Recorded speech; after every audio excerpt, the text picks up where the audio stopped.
Inclusive, a gente está numa compressão de volatilidade que costuma preceder esses momentos, né? Então, eu tenho um painel que eu costumo atualizar para os assinantes do Block Trends Pro. Deixa eu mostrar aqui só uma parte dele para vocês. Estamos de volta para mais um episódio do Better Money Podcast. Hoje com um convidado especial que está batendo carteirinha aqui, já acho que é a terceira vez que o Cauê vem. E o nosso objetivo hoje é continuar aquele assunto do último vídeo que eu postei no canal, que é bitcoins de papel, paper bitcoins. Isso é uma realidade, o preço está sendo suprimido com fraude escancarada, como fizeram ao longo de décadas no mercado spot do ouro, através dos futuros.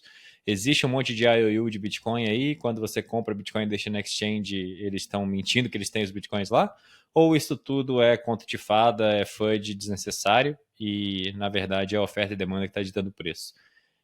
Eu já tenho minhas teorias, já falei sobre isso no canal, mas eu acho que agora é a hora da gente se aprofundar e esgotar de vez essa tese e trouxe alguém mais qualificado do que qualquer outra pessoa que eu possa pensar para discutir isso, que é o Cauê. Fala, Cauê, como é que você tá? Tudo certo. Obrigado aí pelo convite novamente. Sempre bom tá por aqui. Os episódios que a gente já fez anteriormente teve uma repercussão bacana. A galera comentou e falou que tinha gostado bastante do conteúdo. E então, bora para mais uma aí. E um tema Show de bom bola. também, eu acho que é um tema legal para falar. Pretendo até estressar um pouco mais também lá no Block Trend dessa parte, porque mesmo a gente falando no Twitter, explicando, parece que o pessoal ainda... E eu já até fiz uma provocação lá no meu Twitter, né, que é muito similar ao choque de oferta em reservas de exchange, que muita gente ficou batendo. Até hoje ainda se bate muito esse ponto da...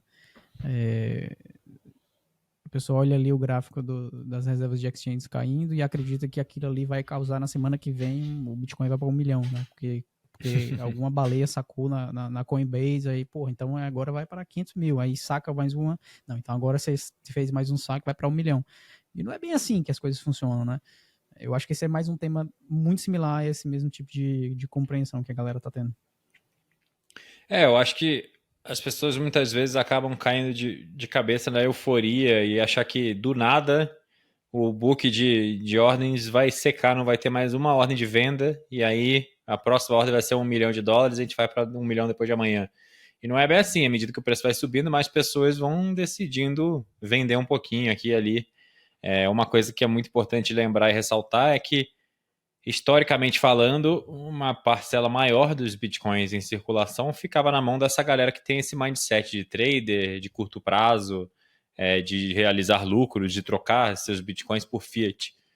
E está cada vez mais a gente observando um fenômeno muito interessante de os bitcoins estão passando das mãos de alface para as mãos de diamante, né? Então você está vendo cada vez mais empresas copiando o playbook da MicroStrategy e essa galera não vai vender quando subir 20%. Eles estão fazendo tesouraria em Bitcoin para segurar 5, 10, 20, 50 anos.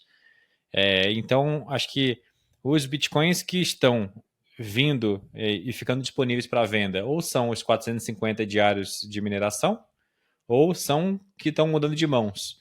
E à medida que vão passando de mãos mais fracas indo para mãos mais fortes, a tendência é que a sensibilidade da oferta em relação ao preço diminua cada vez mais, né? Inclusive tem várias formas da gente abordar isso, né? Porque não é somente aquilo que está em circulação hoje e o trader de curto prazo fluindo a mão de uma mão fraca para uma mão forte, né?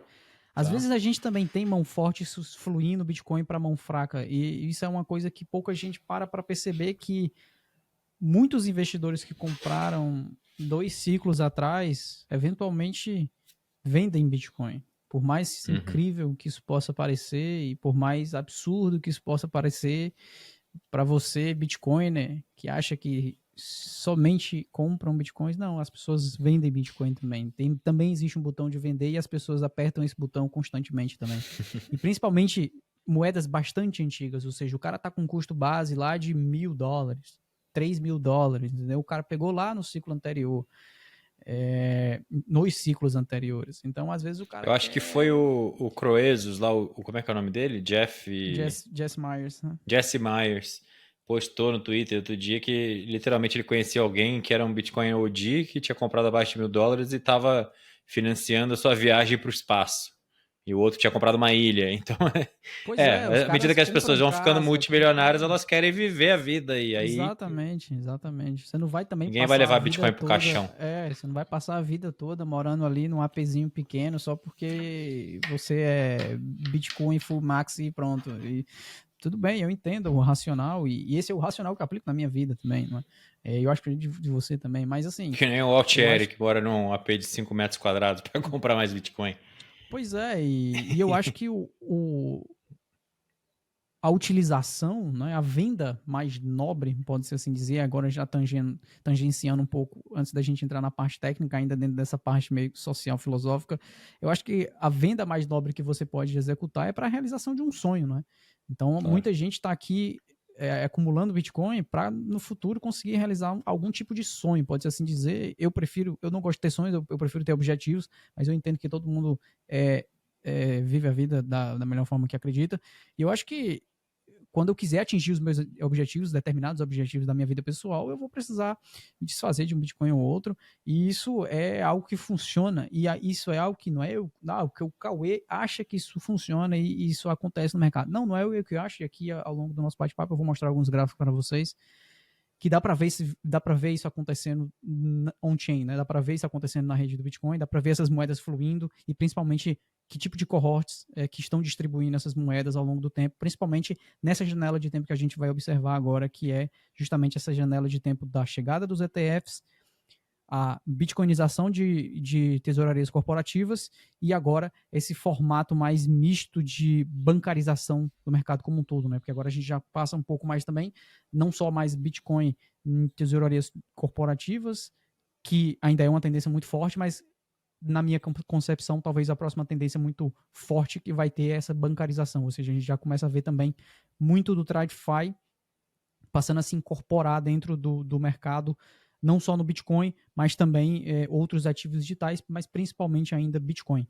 Então, eu acho que também essa é uma outra As tendência. notícias nesse sentido são gigantescas, né? Desde a Exato. revogação do SEB 121 lá, para permitir que todo mundo comece a custodiar e oferecer serviços em Bitcoin, todos os bancos. Aí tem bancos grandes agora de O varejo JP começando Morgan a. agora, na semana Exato. passada, ou foi nessa semana, não é? Que botou uma trademark lá justamente focada em custódia, negociação e serviços relacionados a ativos digitais, especificamente Bitcoin. Então, os Uhum. caras que antes chamavam de lixo e que não servia para porra nenhuma e etc., hoje já tem uma marca específica para fazer esse tipo de coisa, principalmente na parte de custódia. Então, nesse ponto da custódia é que acho que nós ainda estamos começando a entender para ver como é que isso vai funcionar, porque a partir do momento que nós tivermos essa bancarização da custódia de Bitcoin, isso também vai ser um outro dinâmica que a gente vai precisar estudar, porque não só mais vai estar entesourado dentro das empresas, mas também não só nas empresas e nos ETFs, não é? Que também são empresas, porque acaba estando dentro do quem tem o Bitcoin é quem tem a chave, então isso é inegável.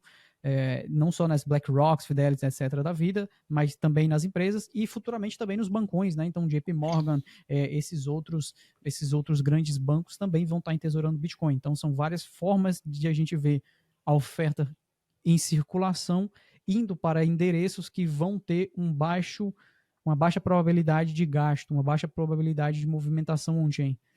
Então, esse é outro ponto bem interessante também.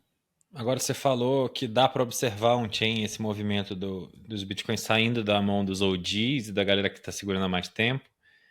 Dá para observar isso ativamente? Ok. Agora a pergunta que eu faço para você: dá para observar e ter alguma métrica de estimativa de até quando esse vai durar? Ou é impossível? Porque a gente não tem como saber. Não tem como saber, sabe? Porque o que acontece? No momento que tem um OG vendendo, tem um OG se criando hoje. Não é? Uhum. Então, por exemplo, nós temos uma tendência atual de um determinado grupo que comprou a um preço específico 2 ciclos atrás, vamos colocar aí mais ou menos uns 7, 8 anos atrás. A gente pode até ser mais específico e diretamente numa classificação entre 5 a 7 anos. Então, vamos colocar 6 anos.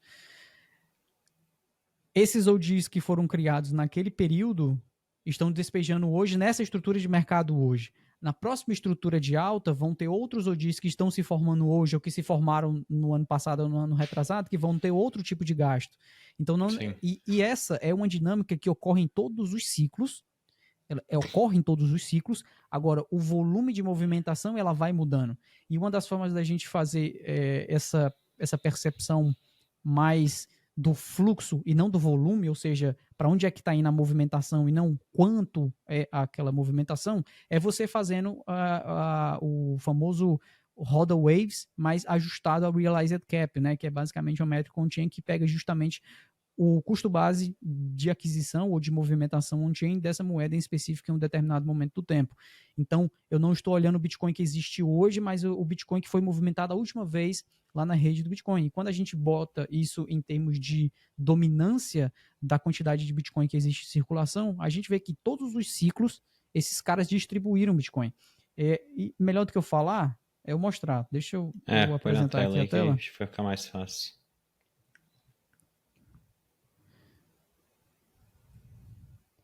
Então esse é o Roda Waves ajustado aqui pelo Realized Cap, e essa é a dinâmica que a gente consegue observar em todos os ciclos de alta, principalmente em ciclos de alta, porque o que acontece? Aqui nós estamos olhando somente moedas acima de 1 ano de idade, tá? Então eu vou excluir as moedas mais novas, porque a nossa conversa era justamente sobre quanto daqueles caras que já estão bastante ricos, pode-se assim dizer, não é? Voltariam a movimentar essas moedas que estavam lá em alta custódia para vender, para realizar algum sonho, para fazer qualquer coisa que seja, e isso impacta dentro do supply, isso impacta principalmente nos livros de oferta, etc. Isso é uma dinâmica que acontece em todos os ciclos, porque em determinado momento após o bear market, nós vemos uma série de OGs sendo formados propositalmente ou forçadamente. Muita gente compra Bitcoin dentro do ciclo de alta e depois, quando chega o ciclo de baixa, acaba segurando esse Bitcoin de forma forçadamente, porque percebe que, pô, comprei muito alto, comprei com custo base muito alto, agora eu vou manter esse Bitcoin aqui porque eu já não consegui pegar o timing de saída e vou manter agora ad eterno. Só que esse cara não mantém ad eterno, porque quando chega na fase mais de subida mais do ciclo, esse cara começa a despejar. Isso é uma dinâmica que a gente consegue ver desde os ciclos anteriores. Então a gente pode ver aqui desde 2015 ao ciclo de 2017, né, que foi aquele período de ciclo de alta. Isso daqui eu estou vendo justamente a dominância dessas moedas por idade, não é? Referente aqui a cada cohorte. Aqui eu estou olhando de 1 a 2 anos, 2 a 3 anos, 3 a 5 anos e 5 a 7 anos. Eu excluí aqui de 7 para cima porque existe uma probabilidade estatística de, sei lá, 80, 90% dessas moedas que não se movem há mais de 10 anos estarem perdidas. Quando a gente fala perdidas, é seed phrases que foram aí pro Beleléu, perderam. E a estimativa é que 6 milhões sejam perdidos em 2021. Pois é, então tem bastante moeda que. E essa estimativa, como diz, né? É uma estimativa. Ainda alguns desses bitcoins vão voltar à circulação, algumas pessoas vão voltar a circular esses bitcoins, mas a gente adota aqui só para efeitos estatísticos do estudo. Então, pode ter um sortudo que entrou em coma aí em 2012, cheio de bitcoin, acordou e achou a seed. O cara jogou dentro de um livro, deixou lá na casa dele, depois não achou mais esse livro e pode ter, né? Isso acontece. Então, em ciclos de altas, esses caras reduzem a sua participação no mercado, ou seja, o que eu estou vendo, essa queda aqui é basicamente quando essas moedas que eram de uma classificação de 1 ano até 7 anos, que é o que a gente está observando aqui, voltam a se mover. Então, quando ela volta a se mover, os dias de moeda destruídos retornam. E o que é esse termo, dias de moeda destruídos? É basicamente o primeiro indicador que existiu on-chain na história. Foi o dias de moeda destruída, ou Coin Days Destroyed, que é basicamente uma forma de você contabilizar o tempo de inatividade de um TXO. Então, quanto tempo aquele TXO demorou para ficar ali até gerar um novo TXO, ou seja, gerar uma nova moeda dentro da rede do Bitcoin. Tá. E essa é uma forma da gente conseguir observar o tempo de inércia, o quanto tempo que esses OGs ficaram mantendo esses bitcoins. Então, a partir do momento que eles voltam a negociar, zera a contagem de tempo dele, eles voltam para o início da fila, né? Eles voltam a contar moedas mais novas. Então, essa queda é justamente quando várias dessas moedas perdem a sua contagem. E quando é que elas perdem a sua contagem? Justamente em tendências de alta de preço. Isso aconteceu de 2015 a 2017, você pode ver esse declínio aqui muito forte na métrica. A mesma coisa aconteceu, a gente poderia pegar aqui de 2019 até 2021, também esse mesmo declínio, e nós estamos vendo exatamente a mesma dinâmica acontecendo agora de 2023 até agora, também o mesmo tipo de declínio. Então, por mais que acreditem que todos os ciclos são diferentes, sim, eu concordo que todos os ciclos são diferentes, mas a psicologia das pessoas é muito similar. Então, as pessoas pensam de forma muito similar, independente do que acontece, porque as pessoas têm objetivos, elas têm desejos, elas têm necessidades. Isso é praxeologia básica, o que a escola keynesiana chama de economia comportamental, né? Os austríacos chamam de praxeologia. E isso revela que boa parte desse fluxo que nós estivemos vendo, pelo menos se eu puxar para cá, para a gente ver o ciclo atual, ele começa a surgir mais ou menos em novembro de 2023, não é? Quando chega em janeiro de 2024, nós temos o lançamento dos ETFs de Bitcoin. Então, o que acontece? Nós vamos ver agora a primeira dinâmica de preço que influenciou pressão vendedora no book, né? Qual é a primeira pressão vendedora que nós temos aqui no book dentro desse nosso bate-papo aqui /estudo? É pressão de grandes caras antigos aí da rede do Bitcoin que começaram a despejar esse Bitcoin ao longo desses últimos anos, né? Pelo menos desses últimos 1 ano e meio, mais ou menos, né? Quase 2 anos. E isso é bastante significativo, né? Essa queda aqui é bastante significativa, porque esses caras acabaram pressionando o order book. E tem como a gente ir mais além, né? Tem como a gente ver, por exemplo, aqui eu estou olhando somente a idade desses caras. Mas como é que eu vou saber que esses caras têm um volume relevante? A gente pode ver, por exemplo, aqui por carteira, né? Ou seja, pegar o tamanho de carteira e ver o que aconteceu durante toda a história aqui. Deixa eu tirar o Super Perdido, vou tirar os tubarões, a gente vai ver somente quem tinha menos de 1 BTC. Vou colocar aqui mais perto aqui do ciclo atual. Então, mais ou menos na mesma época, né? Então, olha aqui começaram em novembro de 2023 e aqui a gente tem dezembro de 2023 também, onde é que teve o pico ali de dominância, pode-se assim dizer, nos investidores, holders que possuem menos de 1 BTC. Ou seja, quando é que esses caras tiveram mais Bitcoin, a galera pequena, né? A galera comum, a plebe, que tem menos de 1 Bitcoin em sua posse. Foi ali mais ou menos em dezembro de 2023. Lembrando, aqui foi em dezembro de 2023 também, novembro, dezembro, e aqui foi também em dezembro de 2023. A partir de dezembro de 2023, esses caras começaram a reduzir a sua exposição e quando chegou mais ou menos outubro de 2024, deu uma outra pernada para baixo, reduzindo ainda mais a sua quantidade de bitcoins. Então você pode ver que não só grandes participantes aqui da rede, antigos participantes da rede, estiveram reduzindo a sua exposição, como também aqui esses pequenos participantes, que podem ser, inclusive, do mesmo grupo, né? Ou seja, podem ser pessoas com menos de 1 Bitcoin e que possuem Bitcoin há 7 anos. Ou seja, compraram um pouquinho, uma miserinha lá atrás, e que hoje não é uma miserinha, né? Você ter 0,9 Bitcoin é uma grana relativa, mas talvez para esse cara que comprou lá atrás era uma miserinha, ele comprou, esqueceu, e agora ele tem aqui, e então a gente pode estar vendo pessoas aqui do mesmo grupo, também reduzindo a sua exposição, né? Se a gente colocar algo mais realista com pessoas que têm mais de 1 ano, né, mais de 2, 3 anos, e aqui a gente está vendo mais de 1 ano, no caso. Então, a gente pode colocar de 1 a 10 BTC, né? De 1 a 10 BTC, aqui já faz mais sentido, porque quem conseguiu pegar ali 2, 3 ciclos atrás tem uma probabilidade muito grande de ter pego pelo menos aí 5 bitcoins, 6 bitcoins, comprou ali, digamos, sei lá, quem conseguiu comprar 5, 10 mil dólares já dava para ter conseguido, e isso eu tô retirando os caras ricos, tô retirando os high net worth indivíduo, institucional, etc. Era alcançável para a maioria das pessoas se esforçando em um DCA. Exato, eu tô tentando pensar aqui no plebe, tá? Que é para vocês diferente de hoje. Hoje o cara que tem uma renda média no Brasil, mesmo que ganhe bem, aí se ele já se esforçar e virar bitcoinheiro e trabalhar para cacete, alcançar 10 BTC é um desafio considerável. Já é bem difícil. Então, aqui eu tô tentando pintar justamente o cenário para vocês perceberem quem é que teve colocando esse Bitcoin de volta na circulação, colocando esse Bitcoin de volta no mercado. E aqui nós já temos algumas pistas, né? São investidores antigos, são investidores menores, ou seja, investidores de 1 a 10 Bitcoins, também ali mais ou menos em setembro a dezembro de 2023, mesma faixa onde eu já mostrei aqui as outras duas coisas, né? Reduziu bastante a sua exposição, né? Reduziu bastante aqui. E se for em quantidade, né, a gente pode ver em quantidade. Nós estamos falando de... Ali em dezembro de 2023, esses caras tinham 2,15 milhões de moedas, né?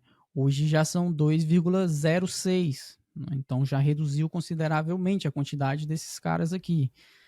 Aí você vai me perguntar, tá bom, Cauê, você já falou aí que foi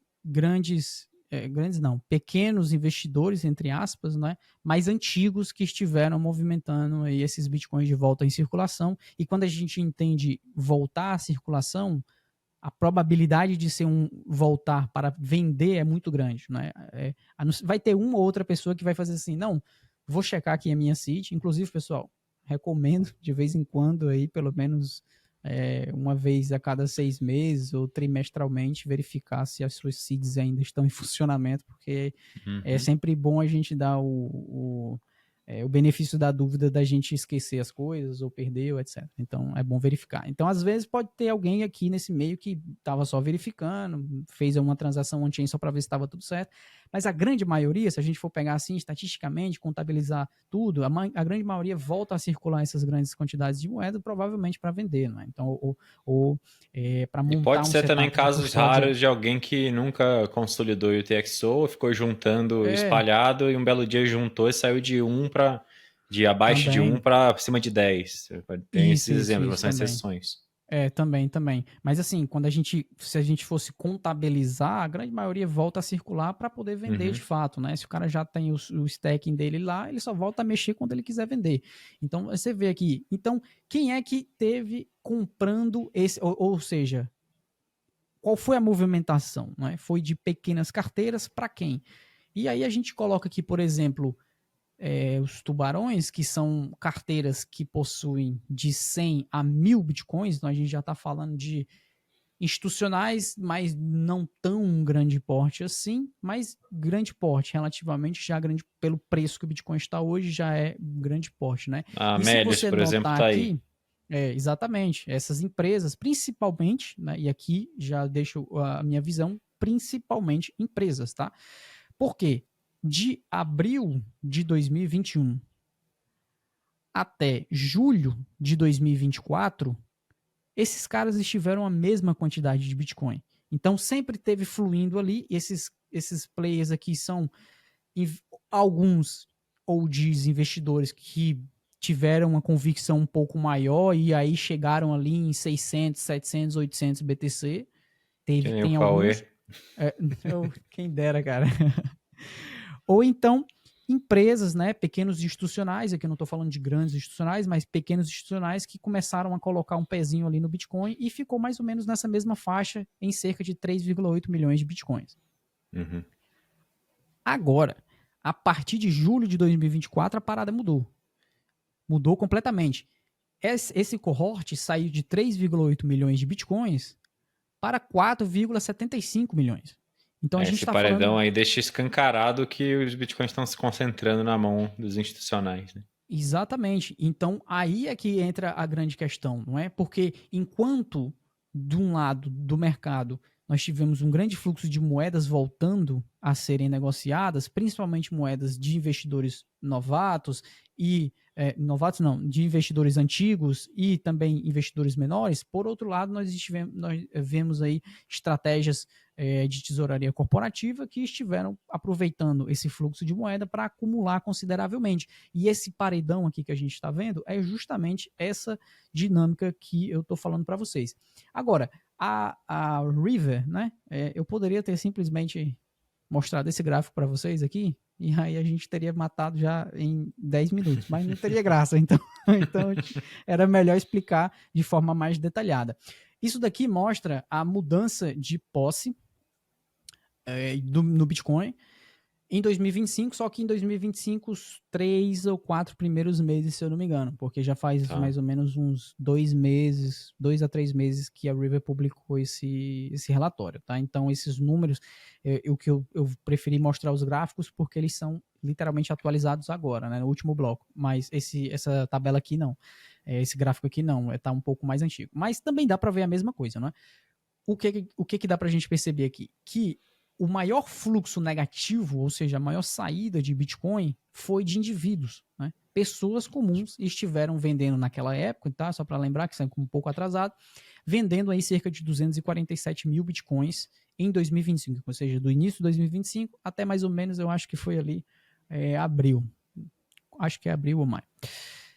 Enquanto, por outro lado, negócios, né, que business, estiveram acumulando a maior parte, se a gente colocar negócios e ETFs, aí vai basicamente quase toda a parte que os indivíduos venderam esses negócios, fundos e ETFs acumularam. Então essa é a dinâmica de mudança de mãos. Então você precisa entender que muita gente está olhando somente esse lado aqui, né? Está olhando somente o lado dos negócios e o lado dos ETFs e dos fundos. Porque quando algum indivíduo vai vender Bitcoin, você não vê um anúncio lá no Twitter, né? Ou seja, estratégia de, vamos chamar aqui de reserva estratégica fiduciária. Acabei de acumular mais 50 milhões de dólares. Não, ninguém vai fazer um anúncio que vendeu Bitcoin, mas faz o anúncio que comprou Bitcoin. Então as pessoas acabam focando muito nos anúncios de compra e esquecem muito do lado de que existem pessoas que vendem esses Bitcoins para que exista essa compra, né? Então esse é uma outra grande falha do que foi do início da nossa conversa, né? A questão de supressão de preço, né? Como é que existe essa supressão de preço? O que seria essa supressão de preço? Existem algumas formas de abordar essa temática. A primeira delas é quando você enxerga somente o lado dos negócios e das empresas acumulando e você se pergunta, tá, mas como é que esses caras compraram essa porrada de Bitcoin e o preço não foi lá para 500 mil já, não foi para 1 milhão? Então aí as pessoas começam a teorizar, não, então talvez tenha alguém aí que esteja manipulando o preço, talvez tenha alguma sociedade secreta aí, a É porque é sociedade difícil secreta imaginar que tenha tanto indivíduo vendendo tanto Bitcoin para atender toda essa demanda, né? Pois é, mas tem, esse é que é o ponto, né? E a prova cabal disso é o preço. Por mais que as pessoas acreditem que seja possível manipular o preço do Bitcoin por longos períodos de tempo, eu discordo. Eu acredito que a manipulação de preço no Bitcoin, ela só ocorra em curtos períodos de tempo. Hoje, tá? Hoje. Se você estivesse falando comigo há 8 anos atrás, aí eu ia dizer, pô, cara, realmente, se um grande player entrar nesse mercado aqui, ele domina e faz o que quiser com o preço. Hoje isso é muito mais difícil, porque a gente tem uma negociação muito mais descentralizada. Para quem não sabe, a negociação do Bitcoin é descentralizada. O preço, o que você chama de preço, é na verdade uma média ponderada de diversos livros de oferta, e cada livro de oferta possui um preço específico, e para que exista uma média entre esses preços, existem pessoas que fazem uma coisa chamada arbitragem. Sim. E essa arbitragem hoje é algorítmica. Então, o que a gente entende por preço é nada mais do que uma média em diversos livros de ofertas, de diversas exchanges, de diversos países. Então, é muito difícil você conseguir manipular o preço do Bitcoin por longos períodos de tempo, porque, primeiro, você teria que agredir o livro de oferta de pelo menos 8 a 10 das maiores exchanges que existem no planeta, ao mesmo tempo. Aí sim, você iria conseguir. O poder de fogo para conseguir fazer isso é colossal. Tá? Não estou dizendo que não exista. Se entrar aí um fundo soberano com alguns trilhões, ele vai conseguir fazer isso, só que só por algum período de tempo. Não vai conseguir fazer isso eternamente, porque ele teria que queimar muito caixa para fazer isso, porque as pessoas vão começar a arbitrar em outras exchanges. Então, no momento que ele começasse a suprimir o preço em determinada exchange, a galera ia lá empurrando compra nessa exchange e vendendo em outra que não tivesse suprimida. E aí a gente ia voltar para o mesmo patamar de preço, né?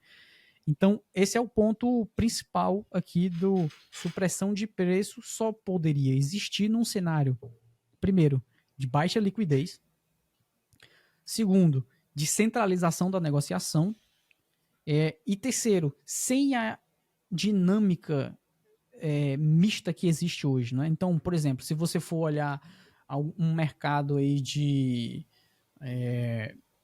sei lá, vamos pensar aí num papel específico de ouro que é um contrato derivativo de ouro que só é negociado para institucionais específicos. A liquidez vai ser muito baixa, a centralização da negociação vai ser muito baixa, então o dono desse livro de ofertas ele tem um poder muito grande sobre aquele book, sobre aquele preço. Então ele pode vir a manipular. Claro que aí entram questões regulatórias, etc. Os caras não podem fazer isso, não vão ser presos, etc. Tá. No Bitcoin, como isso é o completo oposto, nós estamos falando de uma negociação muito mais centralizada, ou seja, tem diferentes tipos de pessoas, tem indivíduos, tem empresas, tem ETFs, tem estados hoje, né? Tem governos, então tem vários tipos de pessoas, cada um com a sua visão diferente do Bitcoin, cada um pensa que o Bitcoin é uma coisa, cada um tem a sua definição para Bitcoin, e isso é bom porque se fosse todo mundo pensasse da mesma forma, teria algo errado, né? O mundo não funciona assim, as pessoas pensam diferente.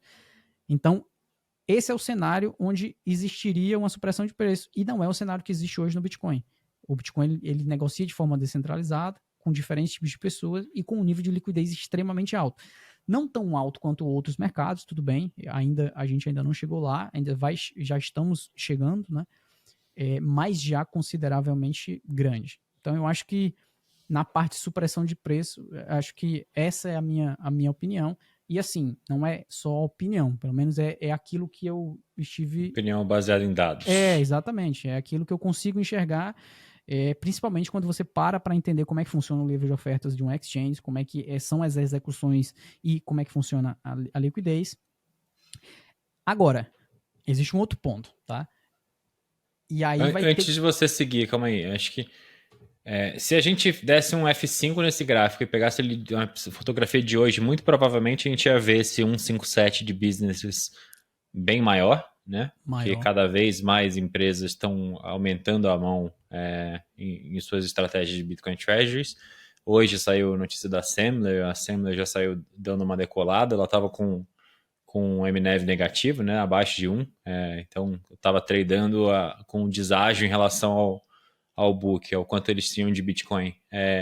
E tá todo mundo ficando cada vez mais agressivo. A MetaPlanet abriu uma filial em Miami, aí tem um monte de empresa criando, Smart Web Company no UK, enfim. A tendência é que só se acelere, essa barra verde escura aí tende a crescer cada vez mais rápido.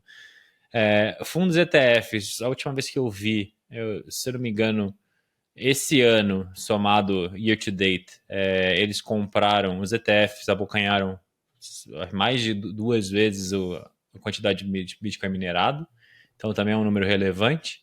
Governos, a gente vê muita notícia, mas a gente não vê nada material ainda concreto, né, de compras efetivas. O que muito se discute é que talvez o hash rate aumentando cada vez mais possa ser um indicativo de que tem muito país aí já minerando escondido, mas ninguém está falando, compramos de fato a nossa reserva estratégica de Bitcoin aqui, compramos 200 mil Bitcoins, e a gente estava na expectativa de sair algo da Casa Branca, mas agora com essa possível terceira guerra mundial, acho que vai demorar um pouquinho, talvez, não sei, mas eu acredito, com todas as falas lá do Bo Hines, do David Sachs, etc., eu acredito que eles estão estudando e finalizando para começar, de fato, a concretizar algo mais material. Mas esse número também tende a ser mais do que 19, principalmente nos próximos meses. Minha pergunta é, quanto você acha que vai conseguir durar esse negócio? Porque, tipo, indivíduos menos 247 mil bitcoins, só em year to date, só de janeiro a abril, que seja, ou a maio, me parece muito bitcoin vendido. E a gente não tem como saber se vai até aqui menos 500, se vai até menos 1 milhão, 2 milhões, mas você não acha que esse movimento pode estar se esgotando em algum momento? Você não acha que os mãos de alface estão acabando e estão chegando cada vez mais pessoas e entidades e instituições que estão comprando Bitcoin para segurar para 10 anos, 20 anos? Eu acho que ainda tem um caminho, assim, até de fato a gente vê um esgotamento. Né? Nós temos aí mais de 2 milhões de Bitcoin exchanges disponíveis para negociação. E aí a gente volta até naquele papo das reservas de porque exchange, né? É porque a gente bateu 100 mil dólares em novembro, né? Já tem 7 meses que a gente está nessa água de salsicha aí, caiu para 70, depois voltou para 112 e aí agora está ali naquele range de 6 meses atrás. E o mundo de 6 meses atrás era completamente diferente do mundo de hoje em relação a notícias para o Bitcoin. Mas é exatamente a mesma coisa que tem acontecido esse ciclo inteiro, né? Se você for parar para prestar atenção, por exemplo, se a gente for ver aqui do resto do ano, né, do resto dos anos anteriores, deixa eu limpar aqui esse gráfico, vai ficar mais fácil. Se você for prestar atenção, não, esse aqui tá muito bagunçado. Vou colocar esse daqui.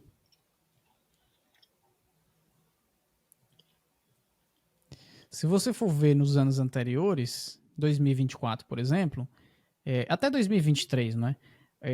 Esse ciclo como um todo, nós não fizemos impulsos de preços assim significativos de forma quase que linear, não é? Nós estivemos subindo de forma escadinha. Por exemplo, aqui em 2023, né? Esse cenário aqui já era bem diferente do que a gente tinha aqui. Né? Aqui, quando a FTX faliu, esse escândalo aqui é quando a FTX faliu, e a gente fez essa subida de preço, e o preço passou aqui um bom tempo lateralizando também, já era um cenário bem diferente do que a gente tinha com a FTX. Aí o preço subiu, e aqui, no meio do termo, teve lançamento dos ETFs lá nos Estados Unidos, e bem aqui a gente passou também 6, 7 meses lateralizando, e essa era a mesma ideia, não é? Aqui também era um cenário bem diferente daqui, e um cenário bem diferente daqui, e um cenário bem diferente daqui. Aqui, onde a gente está lateralizando hoje, né, e nós também tivemos essa queda de preço agora esse ano, né, no início desse ano, também era um cenário bastante diferente daqui, e daqui, e daqui, e daqui.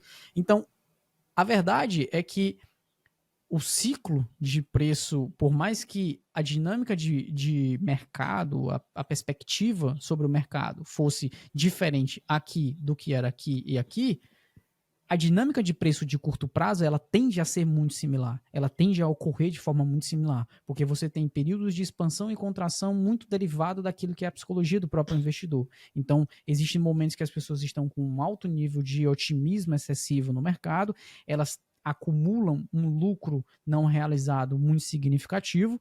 Esse lucro não realizado muito significativo acaba gerando uma capacidade de venda muito grande, né? Gera um poder de fogo muito grande, pode-se assim dizer. E em determinado momento, quando as pessoas começam a executar esses lucros não realizados, o mercado tende a ter uma pressão vendedora muito forte, que não condiz com a pressão compradora que nós estivemos. E isso é independente da narrativa, da compreensão de quem é que está comprando, de qual o estado que adotou agora. Essa é uma perspectiva mais de curto prazo. Agora, claro... E tem uma outra coisa muito relevante que a gente tem que mencionar, que dado o cenário catastrófico da economia global, do nível de endividamento tão grotesco, a gente virou uns junkies. O mundo, a economia global virou junkie de liquidez. Então, praticamente todo o ativo que está negociado na face da Terra é muito driven por liquidez, né? Então, quanto mais liquidez é injetada no sistema, mais esses ativos, principalmente os mais escassos, que são como o Bitcoin, uma esponja de absorção de liquidez, tendem a performar melhor. Recentemente saiu, acho que 2, 3 dias atrás, saiu um vídeo do Mark Moss, que ele fala disso, do indicador do M2 global, um indicador de liquidez global que fica consolidando durante meses, e quando faz o breakout, vem um bull run em consequência. Aconteceu em 2017, aconteceu em 2020 e acabou de acontecer esse breakout de novo do M2. Tem uma defasagem de 12 semanas aí. Então, imagino que lógico que a gente não tem como prever, mas eu imagino que em algum momento a gente vai ver essa disparada do preço como reflexão da injeção de liquidez que tem aumentado exponencialmente. E por essa ótica, dado que a gente está beirando a Terceira Guerra Mundial com o Irã e Estados Unidos e Israel tretando aí, e o preço está segurando bravamente acima dos 100 mil, eu acredito que as pessoas estão começando a respeitar mais o Bitcoin e tratar ele como um safe haven e não como ativo especulativo. E uma guerra é algo extremamente inflacionário, né? Então eles vão ter que, de certa forma, injetar quantidades exponenciais de liquidez para o sistema não colapsar. Você acha que isso pode ser um indicativo mais do que qualquer outra coisa, do que notícias bullish ou em qualquer outra coisa assim? Claro, o Bitcoin ele tem uma correlação ali de mais ou menos uns 60 a 70% derivado de fatores de liquidez, não é? Tá. E também tem que ter cuidado porque analisar a liquidez exclusivamente como M2 global é meio tricky também, não é? Por dois motivos. M2 não é necessariamente a liquidez que existe no mercado financeiro global. Concordo.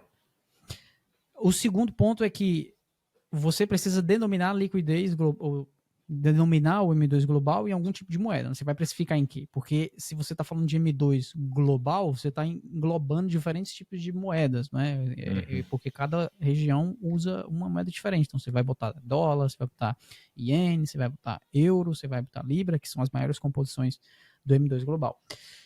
Então você precisa denominar esse M2 global em alguma moeda. Geralmente você vai denominar ele em dólar, né? Porque é a principal moeda do planeta. Então existe um fator dentro dessa composição que se chama DXY, que é a composição da força do dólar frente a outras determinadas moedas. Então, em alguns períodos, quando você rastreia o M2 global, ele vai ter defasagens com o que é liquidez real por conta de queda da força do dólar, ou seja, da paridade cambial do dólar em relação às moedas as quais estão dentro dessa cesta da composição do M2.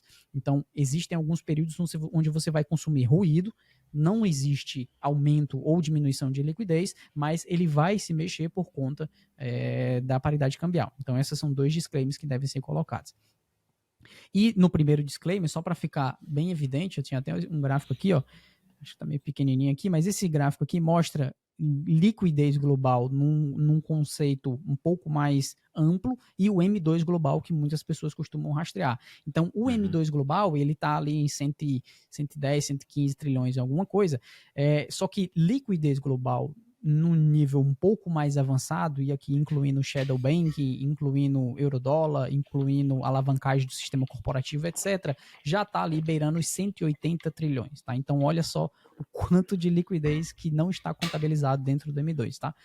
Mas só para fazer um disclaimer em relação a isso que você falou, mas de Isso é muito fato... importante. O Jack Mallers fala sempre no podcast dele também sobre as pessoas pararem de prestar tanta atenção no que o Jerome Powell vai fazer com a taxa de juros, porque na verdade que o sistema está se alavancando de outra forma, né? Removendo as restrições que os bancos têm de comprar treasuries infinitos. E basicamente, então, isso é uma forma escondida de injetar liquidez. O Arthur Hayes fala isso também bastante. Exato, a própria isenção da SLR que foi feita agora recentemente, a gente já estava falando isso lá no Block Trends Pro há pelo menos uns 6 ou 7 meses, não, acho que uns 5 meses mais ou menos, e eu já estava citando para a galera lá, porque na verdade as pessoas acreditam que injeções de liquidez só é feita dentro do setor público, né? Ou seja, só através do Banco Central, assim como muita gente ainda acredita que dinheiro só se cria, só o Fed que cria dinheiro, né? Só o Fed que cria dólar. Isso não é verdade, tá? Existem outras formas de criação de dinheiro, muitas vezes dentro do setor privado. Então, bancos criam dinheiro também, e de diversas formas, né? Não só através de reservas fracionárias, mas também através de outras formas de alavancagem dentro do próprio sistema financeiro, como o próprio shadow banking. Então, existem outras formas de você fazer essa injeção de liquidez, e eu vou te ser bem sincero, é bem difícil de rastrear. Não é muito simples como as pessoas acreditam de só colocar o gráfico do M2 e acreditar que aquilo... E por isso é de se esperar que a maior parte seja feito dessa forma, né? Porque só imprimir dinheiro todo mundo sabe que causa inflação e, portanto, gera estresse com os políticos que estão fazendo. Exato, também. Mas sim, eu acredito de fato que essa dinâmica que a gente vê no preço do Bitcoin é um reflexo de tanto expansão de liquidez como demanda sustentada por alguns players, né? Então nós temos um conjunto de a demanda de compreensão pelo Bitcoin, então as pessoas vão entendendo o Bitcoin e vão gerando mais essa atividade compradora, independente do que acontece no planeta, mas também tem essa composição de liquidez, e eu acho que ela é muito significativa. O que eu acho que é diferente nesse ciclo frente aos outros é que nós basicamente tivemos uma situação onde em 2021 e nós temos 2 períodos aqui que foram muito latentes em termos de precificação, não é? Esse primeiro período de 2017 a gente pode colocar como um período de teste, né? Porque foi justamente naquele período onde começou a surgir, propriamente dito, a negociação que a gente conhece hoje nas exchanges. Foi tudo mais ou menos nesse período entre 2015 a 2017. Então, de fato, nós tínhamos um cenário de baixíssima liquidez aqui. Aqui era pouquíssima liquidez. Então, todos os players que estavam entrando dentro desse mercado conseguiam impulsionar um preço muito grande, né? Aqui, nós tivemos uma outra dinâmica. Nós tivemos algo chamado quantitative easing, causado por algo que ocorreu bem aqui, que foi ali em março de 2020. Então, nós tivemos uma resposta monetária muito forte. Então, isso daqui foi bastante derivado não só da demanda, e aqui a gente, como eu falei, né, dois catalisadores seriam uma demanda latente e uma degradação monetária, porque no final das contas nós temos que entender que Bitcoin, frente a uma moeda, a gente vai colocar aqui o USD, ele vai subir por dois motivos, né? Ele vai subir porque o próprio Bitcoin subiu, ou ele vai subir porque o USD caiu. A negociação de Bitcoin ela é feita numa paridade cambial. Muita gente só olha para esse lado aqui e esquece desse, não é? Mas essa paridade cambial também é relevante. Então, boa parte dessa apreciação aqui, ou seja, dessa subida de preço, na verdade foi desvalorização do dólar, né? Frente a uma moeda forte, que nesse caso é o Bitcoin. Então, esse ciclo não. Esse ciclo, nós temos um crescimento de liquidez constante, porque o mundo financeiro necessita disso. É um viciado em esteroides que não funciona mais sem esses esteroides. Então, precisa ter essas injeções de liquidez, precisa ter um quantitative easing em stealth mode, né? Em formato assim, meio escondido, principalmente através de outros mecanismos de injeções de liquidez, como o Reverse Repo Facility lá no Federal Reserve, e essa gestão do TGA deles. Mas, na minha opinião, esse cenário aqui é muito mais do lado da demanda e não tanto do lado da liquidez como foi aqui em 2021. Aqui em 2021 nós tínhamos um componente da injeção de liquidez muito mais gritante para a precificação do Bitcoin, e aqui nós temos um cenário muito mais derivado da própria demanda corporativa, institucional, ETFs, etc. Inclusive você pode ver que aqui é um formato assim, aqui é um formato assim e aqui é um formato assim, ó.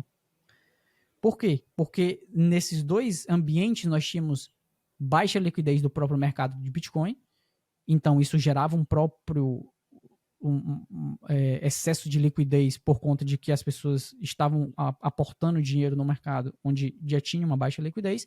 Aqui, a liquidez já não era tão baixa, mas nós também tivemos um excesso de liquidez por conta desse quantitative easing massivo que o Federal Reserve fez. Aqui não. Aqui nós temos uma liquidez bacana, nós temos um mercado relativamente sustentável, pode-se assim dizer, em termos de...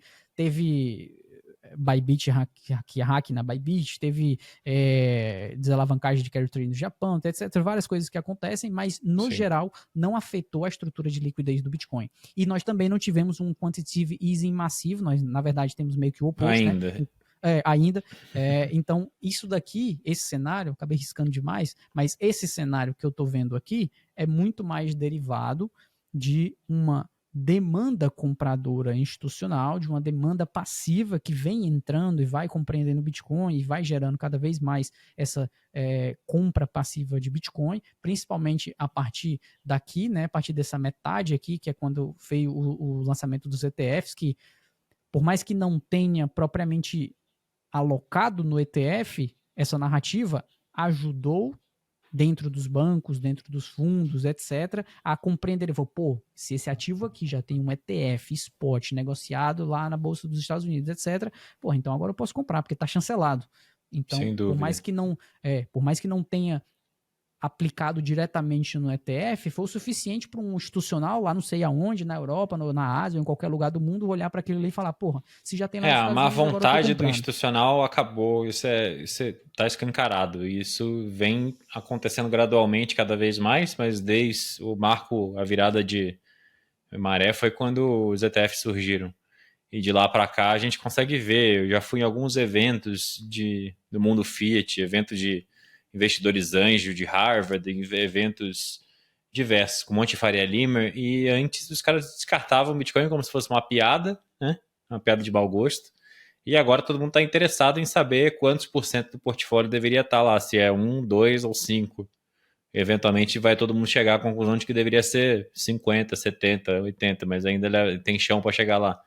Recentemente também me procuraram dois gestores de fundo de uma... não me lembro o nome da asset deles. Um tinha um fundo de equities Brasil e outro de equities global. E os dois estavam querendo estudar uma alocação estratégica em médios e querendo entender Bitcoin Treasuries, né? Então, entender o playbook de MicroStrategy, etc. Ficou trocando ideia e ficou muito claro que, tipo, eles estão começando a levar a sério. E o Global, o fundo Global, ele estava considerando até fazer aporte em outras empresas. E a pergunta que ele queria responder é como que eu analiso isso, como que eu faço valuation desse negócio e qual que é a mais interessante para ter mais retorno.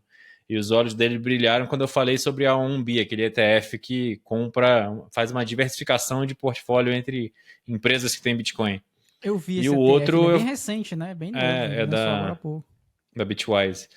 E o outro, o cara que tem o fundo de Equities Brasil, eu falei para ele, cara, você não precisa nem estar aqui nesse call, é no-brainer, só compra o máximo que você puder, que você aguentar a volatilidade de Melius, porque se você só pode comprar ações da Magalu, do Bradesco, do Banco do Brasil, da VEG, enfim, você vai ganhar muito mais comprando e tendo exposição ao Bitcoin, isso é inegável. Mas acho que o mau humor mudou, a má vontade mudou. E aí você ainda tem as figuras carimbadas, tipo os Thiago Reis da vida, falando mal do Bitcoin em podcast. Mas eu acho que é muito difícil agora o cara peitar o Bitcoin e ficar falando mal, porque, tipo, eles têm essas lições de humildade instantâneas, que nem o Cerise teve apostando lá com o Mises Capital. É muito difícil você ser um Faria Limer e você ser contra a opinião do Larry Fink, que está na CNBC, na Bloomberg, 3 vezes por semana. Exatamente, é. Não, total. E, assim, eu já emiti essa opinião uma vez, e assim, eu acho, na minha opinião, que eu prefiro uma alta sustentável, não exponencial, assim, em J, né? Uhum. E mais constante, assim, num formato mais linear, do que uma alta exponencial agora em J com um nível de degradação monetário muito grande. Ou seja, uma impressão massiva de dinheiro. Porque o que acontece, né? Qual é a grande dinâmica aqui? É que você precisa também calcular qual é o seu ganho nominal, né? Aliás, o ganho real aqui dessa apreciação do Bitcoin. Porque beleza, o Bitcoin, se entrar uma jorrada de dinheiro, entrar uma impressão desenfreada lá nos Estados Unidos de novo, e assim, no caso de uma escalada, né, no caso de uma escalada ali no Oriente Médio, etc., Estados Unidos entrando, pô, cara, a gente já sabe que, pelo histórico que existe no planeta, guerras são uma das melhores desculpas, né, uma das melhores Para narrativas imprimir muito dinheiro, para sim. imprimir muito dinheiro, né, eles precisam pagar Mas eu acho que independente da guerra, né? Porque já aprovaram lá a treta do Elon Musk com o Trump, que depois eles acabaram fazendo as pazes publicamente, mas foi em torno do Big Beautiful Bill. Os Estados Unidos não. Aquela palestra da Lynn Alden em Vegas, não existe solução. Eles vão imprimir. Talvez a guerra acelere mais, mas o pacotão exato. de impressão infinita tá vindo, porque a outra solução seria tudo colapso, parar tudo e não sair dinheiro do caixa eletrônico. Não vão. Os caras sempre vão dar um jeito de imprimir mais dinheiro e óbvio, isso vai acontecer inevitavelmente, porque é assim que o sistema financeiro funciona hoje. Eu só estou dizendo que, assim, na minha opinião, eu preferia que fosse uma alta normal, sem muita impressão de dinheiro, porque quando acontece essa muita impressão de dinheiro, beleza. Aqui a gente teve uma alta muito grande de preço, mas se você for olhar preços ao consumidor justamente nesse mesmo período aqui, também foi quando aumentou. Né? Então você tem uma alta muito grande do Bitcoin, mas também uma alta muito grande em todos os outros bens, serviços, etc. Então o seu ganho real ele acaba sendo diminuído. Nesse caso, E não. quando você tem Nesse essas caso, a altas gente. exponenciais, também vem um rebote depois, né? Quando a euforia toma Exato. conta, A muitas vezes o correção tende a cara, o ser cara muito mais toma. significativa. Se a euforia toma conta de você também, você vai lá e faz cagadas no topo, que nem eu fiz em 2021, achando que o Bitcoin ia subir infinito, e depois fui humilhado e destruído pelo bear market. Eu aprendi uma lição dolorosa. Foi doutrinado. Exato. Mas, ao mesmo tempo, que quem mora em países que nem o Brasil, que tem um histórico gigantesco de violência, esse é outro fator a levar em conta. Tipo, você quer que o real colapse e todo mundo comece a passar fome e você fique multimilionário mais rápido, só que tenha medo de tomar um tiro na rua porque as pessoas estão desesperadas e tem um monte de vagabundo assaltando, ou você quer um negócio mais sustentável? A maioria das pessoas provavelmente vai responder que quer ficar milionário mais rápido e ir embora do Brasil, não sei. Também tem isso, né? Também tem isso. E Mas. o que eu ia falar? a gente passou abatido por alguma coisa. Bom, segue aí no gráfico. Naquela outra hora eu ia comentar outros 2 pontos. Deixa eu ver se eu lembro qual era os outros 2 pontos. Um era sobre OTC, que eu acho que esse é um tema também que a galera não entende muito bem como é que é o funcionamento de um OTC, e também tem a questão do que eu entendo que muitas pessoas falam sobre supressão de preço por conta de que eles não conseguem enxergar essa compra no order book de forma muito explícita, né? Isso acaba deixando muito claro, por um lado, que esses grandes players ainda aproveitam muita assimetria no mercado, ainda existe muita assimetria. Quando eu estou falando em assimetria, eu estou querendo me referir ao ponto de que não é um mercado que já foi 100% entendido, que todo mundo e que todo gestor de investimento já entende, que os caras já, como existem outros mercados, que todo mundo já entende, então o nível de assimetria, você encontrar uma oportunidade no mercado é muito pequeno, porque todo mundo sabe como é que funciona, todo mundo sabe como é que negocia, Sim. então para você conseguir fazer um alfa forte ali, você talvez vai precisar de ter alguma sorte, alguma coisa aí, ou alguma iluminação igual no Michael Burry ali shortando o, o subprime. Housing market, Mas, sim. mas Tem uma no frase Bitcoin que eu não lembro não. de quem é, de que o Bitcoin é uma aposta assimétrica com informações amplamente disponíveis, publicamente disponíveis. É Pois é, por mais basicamente que isso. todo mundo tenha acesso ao Bitcoin, assim, é literalmente todo mundo, cara. Assim, se você tiver um smartphone, um celular, você vai conseguir Bitcoin de alguma forma ou outra, seja por via de exchanges centralizadas ou descentralizadas, ou P2P, ou o Chiquinho ali, teu amigo, que tem uma carteira, pode te fornecer. Então, basta você ter um celular, um smartphone. Diferente de outros mercados, que você tem um acesso um pouco mais restrito. Mas mesmo assim, o nível de compreensão sobre o mercado não é tão grande como a gente imagina. A gente fica conversando no Twitter e fala com as pessoas que são extremamente inteligentes. Eu falo aqui com o Bernardo, falo com outras pessoas, e a gente acha que todo mundo na rua é assim. Não é assim. A galera não faz ideia do que está acontecendo, não faz ideia do que é o Bitcoin. Então Sim. ainda existe um nível de assimetria muito forte nesse mercado. As pessoas acreditam que não dá mais para ganhar dinheiro com o Bitcoin. Cara, você está maluco. Tá maluco. Por mais que o Bitcoin tenha crescido, ainda dá para fazer muito dinheiro. E aqui, não só fazer muito dinheiro, né? Porque fazer dinheiro é um conceito meio. Pode ser dúbio, ou pode ter diferentes interpretações, mas dá para criar patrimônio. E eu acho que esse é onde está o jogo mais. Não, criar Onde está o patrimônio com endgame, né? Bitcoin é que as pessoas confundem muitas vezes esses conceitos. Acham que criar patrimônio numa aposta especulativa seria a mesma coisa que você comprar uma meme coin, ela fazer mais de 200 vezes e você aumentar o seu stack de Bitcoin e se aposentar semana que vem. Ou você ganhar na loteria. Isso tipo seria você fazer patrimônio. Na verdade, o Bitcoin é uma forma de você parar de ser roubado. Então, você manter cada centavo que você ganhar pro resto da sua vida. E aí, o jeito 100% conservador e sem risco de você acumular patrimônio com o Bitcoin é fazendo seu DCA e acumulando seus satoshinhos humildemente, sem fazer cagada, estudando para aprender a não fazer as cagadas, porque as cagadas estão aí te tentando o tempo inteiro, as armadilhas estão aí. E se você aprende como tratar o Bitcoin direito e você tem foco no longo prazo, e horizonte temporal adequado, e você foca em trabalhar mais para ganhar mais dinheiro, ser mais eficiente e aumentar sua renda e comprar Bitcoin, é inevitável que em, sei lá, 8 anos, 10 anos, 12 anos, você transforme a sua vida e da sua família.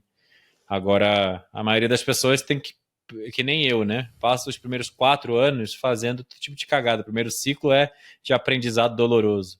O meu custou 20 e poucos bitcoins fazendo todo tipo de merda que você possa imaginar. E aí, depois que aprende, tem que correr atrás do prejuízo. Ou você pode usar alguns instrumentos do mercado de capitais para se alavancar com inteligência. Pelo amor de Deus, não sai comprando Bitcoin 10 vezes no LN Market, na BitMEX, na Deribit, porque o curto prazo, como a gente mostrou aqui, é Deus pertence. Qualquer um consegue manipular o curto prazo. E para ser liquidado é muito fácil. Mas aí, tipo, o que eu tenho feito hoje em dia é comprado opções para vencimentos longos, bem esticadas, porque se o Bitcoin der essa estilingada que a gente espera ao longo do ano que vem, pode ser que eu consiga recuperar o prejuízo dos 4 anos que eu fiz merda no começo. Mas também não recomendo isso para todo mundo. É para quem tem um patrimônio que possa separar 10% e fazer uma posição relevante que seja significativa. Tem perfis e perfis, né? E esse Sim. ponto que eu estava falando da assimetria é muito porque a gente ainda tem um baixo nível de profissionalização, assim, nesse mercado. Ainda está muito, digamos assim, marginalizado. E isso já está mudando, obviamente. Do ano passado para cá, o nível de institucionalização e profissionalização do mercado cresceu muito grande. Alguns podem argumentar que isso seria uma captura do legacy. Eu recebi até esse comentário outro dia, né? Que o Bitcoin tinha sido capturado pelo legacy. Eu falei, mas eu não concordo muito, eu não acho que o Bitcoin ele iria atingir os seus objetivos, seja lá quais forem, não é um objetivo, né? Cada um tem o seu próprio objetivo. Se você quiser ter um objetivo no Bitcoin, você tem duas formas, você bota numa autocustódia ou roda um node, você já vai fazer parte dos objetivos do Bitcoin. Mas ainda tinha muito essa ideia de que o Bitcoin ele iria funcionar, ele iria ser amplamente aceito somente com os criptógrafos ali na sua garagem, discutindo como é que a entropia do Bitcoin funciona. Cara, eu não vai ser tenho. assim, né? Não. A gente está na bolha inserido há muito tempo e a gente vê isso em primeira mão, mas sempre tem, né? É que nem os libertins no lado do libertarianismo que querem o mundo ideal e não acreditam. Se o político falar assim, eu vou cortar 100% de todos os impostos do Brasil amanhã, o cara vai falar, você é político, você não serve para nada e não vai poder comemorar essa notícia. Tipo, não existe pragmatismo. A mesma coisa no Bitcoin. Tem os puristas que acham que o Bitcoin só pode pertencer aos cypherpunks e aos OGs, a galera que é maxi tóxico e faz seu multisig e roda o seu node. Notícia para eles é que, tipo, se isso acontecesse, o Bitcoin ia falhar, simplesmente, porque não existe a Pois é. possibilidade de 8 bilhões de pessoas na face da Terra virarem cypherpunks. Portanto, é inevitável que Michael Saylors, Larry Finks e, eventualmente, Jamie Dimons e todo mundo coopte o Bitcoin, porque, tipo, se você quer que o Bitcoin vire dinheiro global, você precisa que essas pessoas façam parte também. Exato. E eu ia falar a questão do OTC, mas já que a gente entrou nesse tema aqui, eu vou aproveitar aqui 30 segundinhos só para falar do CCA, porque você estava falando dessa questão A gente começou a entrar nessa questão da profissionalização também, e o CCA a gente lançou com essa visão, né? Acaba sendo mais voltado para o mercado cripto, pode-se assim dizer, porque a gente acabou englobando tudo nesse programa. Não sei se você conhecia, Bernardo, mas esse é um programa que a gente lançou junto com a Ancord, que é a maior certificadora de assessores de investimento no Brasil, né? Então, para quem não sabe, para você ser assessor de investimento no Brasil, credenciado, né? Para você recomendar investimento, você precisa ter uma credenciação, e a Ancord é quem faz quem faz esse credenciamento, e nós fizemos uma parceria com a Ancord para lançar a primeira certificação voltada aí a especialista em ativos digitais. E esse programa CCA a gente lançou justamente focado em assessores de investimento. Até o ano passado, final do ano passado, era somente para assessores de investimento, ou seja, você tinha que já ser assessor para acessar o programa, mas no início desse ano a gente abriu para todo mundo, para o público em geral. Então, quem tiver interesse em se profissionalizar no mercado, trabalhar aí numa próxima Melius que surgir, ou trabalhar num exchange, ou trabalhar numa casa de análise, ou etc., ou só já está num banco, ou já está numa instituição de investimento e quer dar um upgrade aí na sua carreira, a gente tem aí a certificação CCA, que é basicamente um misto de 5 passos, né? Você faz um curso intensivo que é dado pela gente, pelo Blocktrends. Depois você vai fazer provas intermediárias, atestado de qualificação. Você vai fazer um exame na FGV, então também a FGV também está junto da gente do Blocktrends e da Ancord dentro do programa CCA. Então você vê que são 3 entidades com grande renome dentro do mercado brasileiro. E aí depois você consegue aí a sua certificação de criptoativos Ancord. E hoje a gente tem aí muitos assessores de investimento, casas de análise, bancos, etc., adquirindo essa certificação já para dar um boost aí nos seus profissionais. Então só fica aí a indicação, e eu acredito mesmo não é algo que eu estou falando aqui só pela a puxada de orelha de falar, fala do CCA aí, porque às vezes eu me empolgo falando de mercado e esqueço de falar dos produtos, né? Então deixa eu te perguntar uma coisa, tem um módulo nesse curso intensivo explicando por que só Bitcoin e as outras criptos são porcaria?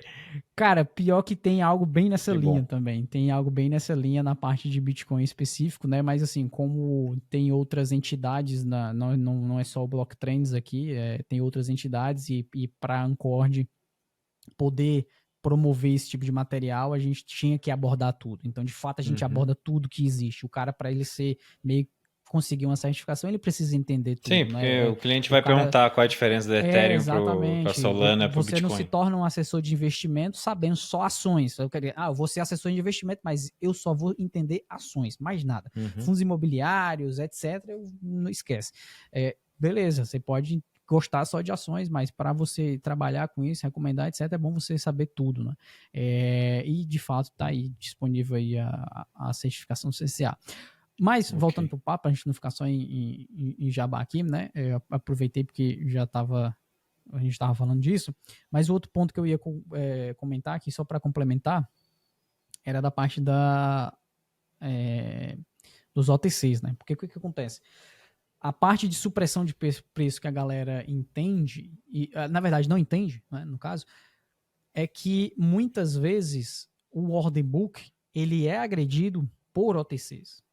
Então, um dos pontos que muitas pessoas falam é que, mas a compra de OTC. Eu já lembrei qual era o outro ponto que eu queria falar também, que era sobre mineradores. Mas na parte de OTC em específico, ainda dentro desse nosso espectro aqui de conversa relacionado a o quão grande é a influência dessas instituições dentro do preço do Bitcoin e quanto pode ser suprimido, os OTCs, que para quem não sabe é negociação over the counter, né? Ou seja, negociação no balcão, Mercado são, balcão. são basicamente. É como você imaginar uma exchange, só que não é todo mundo que vai lá. Essa negociação ela não tem um livro de ofertas específico assim listado direitinho. Ele é Geralmente basicamente é para como se volumes fosse grandes, né? Se o cara vai comprar sei lá, 100 milhões de dólares em Bitcoin, se ele for na Binance, ele vai fazer o preço disparar na Binance momentaneamente. Então, ele vai no OTC e fala, eu quero comprar 100 milhões de dólares, o exatamente. OTC vai nos provedores de liquidez e procura essa liquidez e reúne tudo e dá o melhor preço para ele. Exatamente. E aí, esse ponto que você falou é muito bom, porque de fato você entende, mas poucas pessoas entendem o que faz o provedor de liquidez. Porque o provedor de liquidez, ele precisa buscar essa liquidez em algum determinado local. Então, por mais que as pessoas acreditem que a negociação feita no OTC, ela nunca vai impactar o preço, isso não está 100% correto. Ela vai impactar o preço, só que o impacto de preço ele não é muito imediato. E eu vou demonstrar aqui hoje mesmo teve uma. Deixa eu ver se eu abro aqui, porque inclusive foi muito bom ter acontecido hoje, porque dá para mostrar na prática esse tipo de prática acontecendo. Mas, por exemplo, aqui ó, eu estou vendo o order book de algumas exchanges. E hoje nós tivemos uma compra, provavelmente institucional, provavelmente de alguma empresa, não sei qual é, não dá para a gente saber, mas lá na Bitfinex, né? Lá na Bitfinex, através de compras TWAP. E o que é compras TWAP? TWAP é quando você executa uma ordem de mercado que ela é dividida pelo tempo, com foco em tentar encontrar um preço médio favorável para aquela negociação. Ou seja, você tem 100 milhões de dólares para fazer a execução de compra. Então você vai dividir 100 ordens de 1 milhão em 100 horas, por exemplo. Ou seja, a cada hora eu vou comprar 1 milhão. E ele vai dividir em 100 horas, 100 ordens e vai chegar nos 100 milhões. Isso daqui dá para a gente perceber a diferença desse order book, porque nós estamos vendo aqui o cumulative volume delta, ou seja, a diferença de volume spot em diferentes exchanges, e você pode ver que na Coinbase não tinha nenhum tipo de volume comprador, na Binance também não tinha, na Kraken também não tinha, na Binance também não tinha. Mas da Bitfinex nós tínhamos essas barras de volume comprador bastante similares. Se você colocar aqui numa hora, você consegue ver que essas barras elas meio que têm meio que um teto aqui mais ou menos, né? Elas estão mais ou menos nas mesmas faixas, e isso daqui é um exemplo claro de uma ordem TWAP, muito provavelmente executada ou por um provedor de liquidez ou por um institucional diretamente que entende de ordem TAP e que montou a sua ordem. Por que eu estou falando isso? Porque o OTC, ele muitas vezes ele vai agredir o livro de ofertas de algumas exchanges. E ele faz isso justamente porque ele não tem necessariamente aquele Bitcoin em sua posse. O que o provedor de liquidez ele faz? Ele ganha no spread. Então, ele não necessariamente ele ganha na posição comprada. Ele não vai ficar com aquele Bitcoin na sua posse. O que ele vai fazer? Ele vai ganhar no spread, ele vai procurar um livro de ofertas que tem o preço mais favorável naquele determinado momento onde um OTC ou um institucional fez a solicitação, ou seja, o cara vai lá, entra com a solicitação, cara, eu quero comprar 5 bilhões numa lapada só. Ele fala, não, peraí, uma lapada só não é assim que funciona. A gente vai contatar o provedor de liquidez e ele vai dizer, cara, você tem aí 5 bilhões em Bitcoin disponíveis? Ele fala, não, eu nunca tenho, mas eu consigo. Me dá aí uns minutos. O que ele vai fazer? Ele vai rastrear várias exchanges, ele vai emitir ordens algorítmicas em diversas exchanges, geralmente ordem swap, então ele vai fazer execuções em segundos, às vezes milissegundos, dependendo da plataforma que ele está utilizando, porque é tudo feito através de algoritmo, e ele vai capturar essa liquidez de forma muito rápida. Por que tem que ser muito rápida? Porque ele vai ganhar no spread. Então, se ele demorar, o spread pode ser desfavorável. Então, ele precisa ganhar dentro do trade favorável para ele. Então, ele vai agredir rapidamente esses livros de oferta com ordens algorítmicas em questão de segundos. E quando ele conseguir toda essa liquidez, ele vai fornecer para o OTC que vai vender na ponta. Ou seja, ele vai comprar numa ponta, e essa ponta são diversas exchanges, e vai vender para esse cara que está lá no OTC que fez essa solicitação.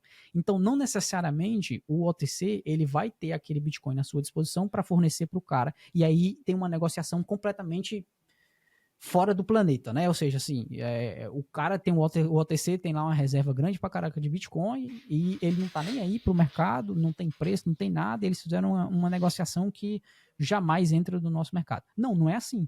Na verdade, ele busca essa liquidez no mercado. Então, isso impacta o order book de fato. Isso entra dentro do preço do Bitcoin.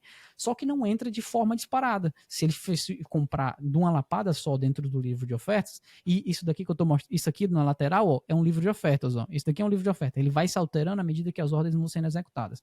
Se ele executasse a ordem toda, ele ia comer todas essas ordens numa lapada só. E isso ia fazer diferença de preço. Como ele pede para o provedor de liquidez fazer milhares de ordens, essas micro-ordens aqui ó, podem ser ordens de grandes baleias, só que dividindo essas ordens. É por isso que o impacto é diminuto, ou seja, acaba diminuindo. E se você for ver, por exemplo, aqui, ó, às vezes esse impacto acontece de imediato no preço. Por exemplo, essas ordens aqui, se você for ver o que aconteceu no preço do Bitcoin, ó, a ordem começa, eu vou marcar aqui no gráfico onde é que a ordem começa, né? Ou seja, a ordem começa... Peraí, deixa eu marcar assim. Eu vou marcar aqui no gráfico onde é que a ordem começa. Com uma linha. Começa mais ou menos bem aqui. E ela termina bem aqui. Bem aqui. Então, se a gente for olhar só para o preço do Bitcoin, ele vem numa tendência de lateralização. E aqui já está ocorrendo compra swap, né? E quando chega um determinado momento, o preço dá uma porrada para cima.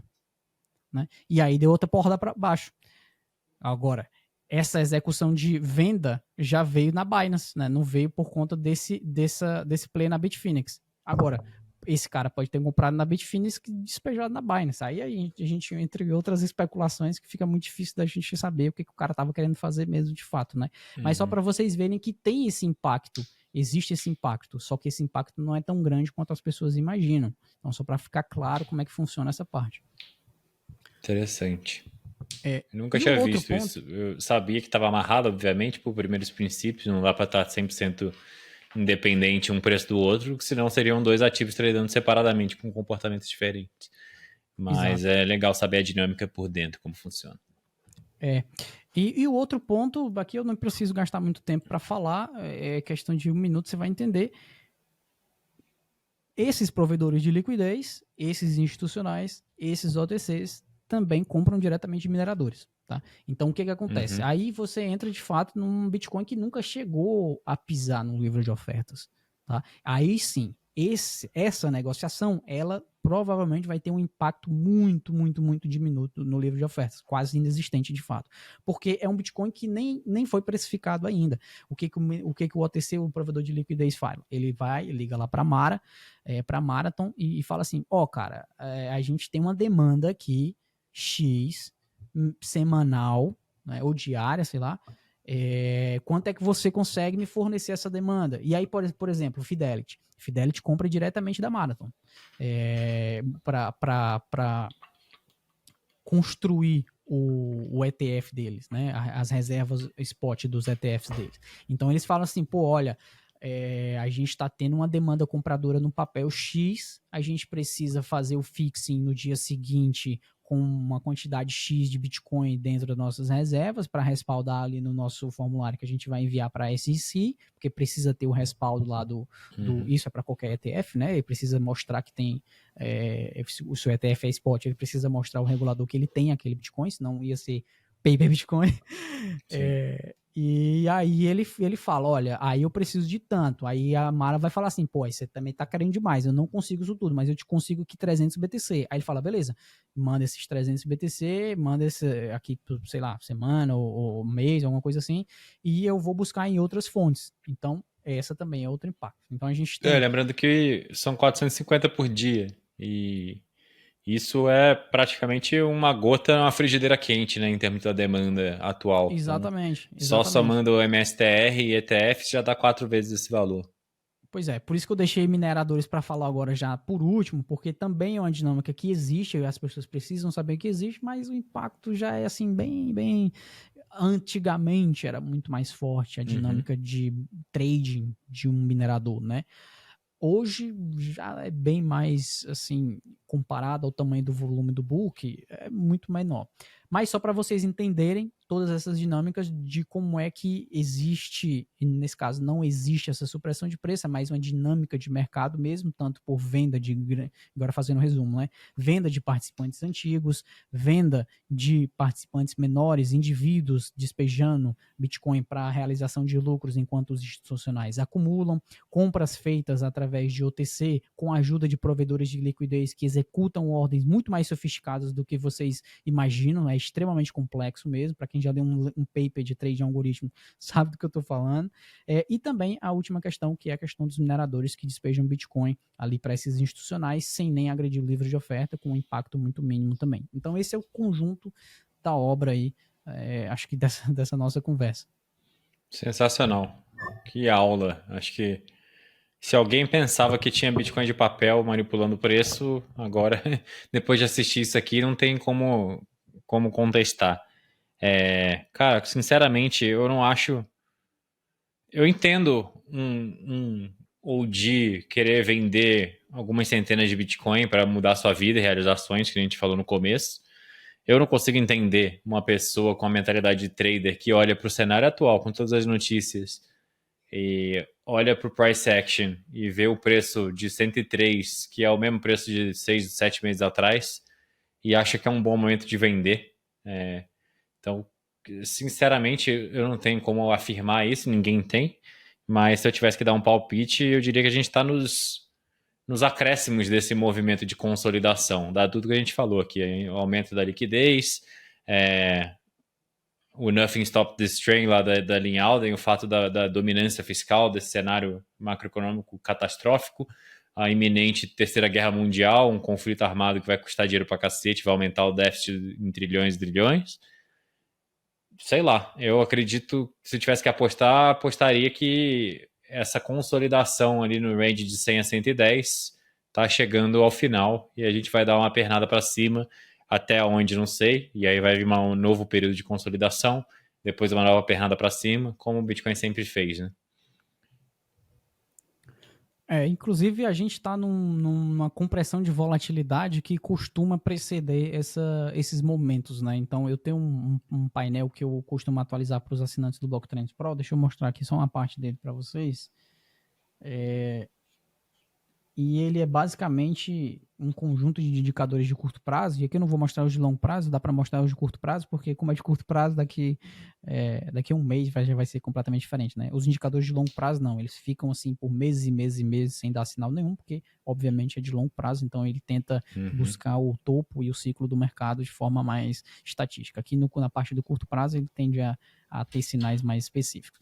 E esse indicador aqui de baixo, ele é chamado de Vol Squeeze Signal, que é um indicador que eu desenvolvi justamente com base na volatilidade histórica do Bitcoin, e ele geralmente ele precede esses movimentos de alta volatilidade, né? Então você pode ver aqui que quando ele dá a barra vermelha, né? Você deu a barra vermelha aqui, por exemplo, em outubro de 2020, e logo depois o Bitcoin deu uma porrada para cima, né? Saiu ali dos 68, que já estava um bom tempo, e foi lá por cento e pouco, né? A última vez que ele deu essa compressão de volatilidade também foi em fevereiro de 2025, agora no dia 23, o preço do Bitcoin estava em $96 mil, estava lateralizado também já há um bom tempo, né? E depois ele deu a porrada para baixo. E obviamente foi provavelmente as tarifas, né? O Liberation Day. Exatamente. E aqui eu não tô olhando direção, né? Aqui a gente não tem um direcionamento, a gente tem o sinal da compressão de volatilidade, ou seja, vai chegar a volatilidade, para onde é que ela vai, a gente não sabe. Eu também não tento prever o futuro, tento me adequar ao posicionamento do momento, ou seja, dependendo do momento, eu ajusto o posicionamento. E agora a gente já está numa compressão de volatilidade já há um bom tempo, né? A gente já vem comprimindo volatilidade desde maio, né? Desde o início de Todas maio. essas barras vermelhas verticais consecutivas significa que a porrada vai ser muito mais forte do que quando tem uma barra só?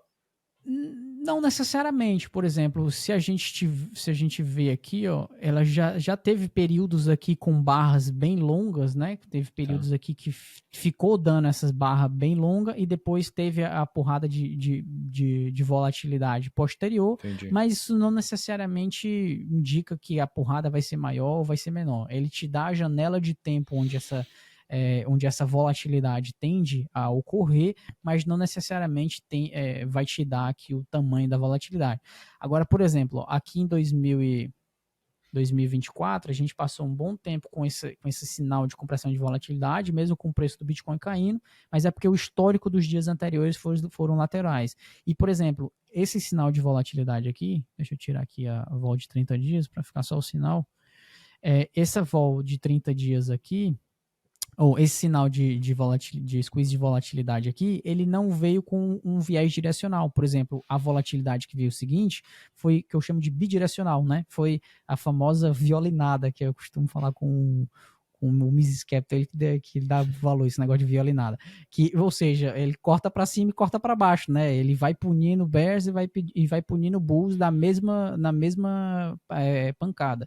Ou seja, é uma volatilidade bidirecional que quem está tentando tradear isso daqui muito provavelmente foi pego no fogo cruzado e acabou aí tomando essa violinada. Mas a gente também está dentro desse cenário, né, onde muito provável que em breve a gente tenha um pico de volatilidade, sim, bastante intenso, né? Torcer para ser para cima. Isso. Não dá para saber, mas eu acho que num prazo longo o suficiente é inevitável. E eu acho que já esse prazo está se esticando bastante, esse intervalo de tempo que a gente está nessa sala de espera aqui, desde lá da eleição do Trump. O mundo foi se tornando cada vez mais bullish para o Bitcoin e o preço não vem seguindo, a liquidez vem sendo injetada cada vez mais nas formas obscuras e secretas que a gente falou. Então eu não vejo outra alternativa. Pode ser que a gente tenha uma correção de curto prazo, mas a estilingada tem que vir. No curto prazo ainda também existe a probabilidade dessa estilingada vir, mas antes com uma lavagem de mercado, que às vezes acontece bastante no Bitcoin. Então, às vezes você tem um viés bastante bullish, o fundamento também está muito bullish, e tudo condiz para uma alta bastante significativa, mas primeiro vem uma porrada para baixo para tirar os alavancados, para baixo, né?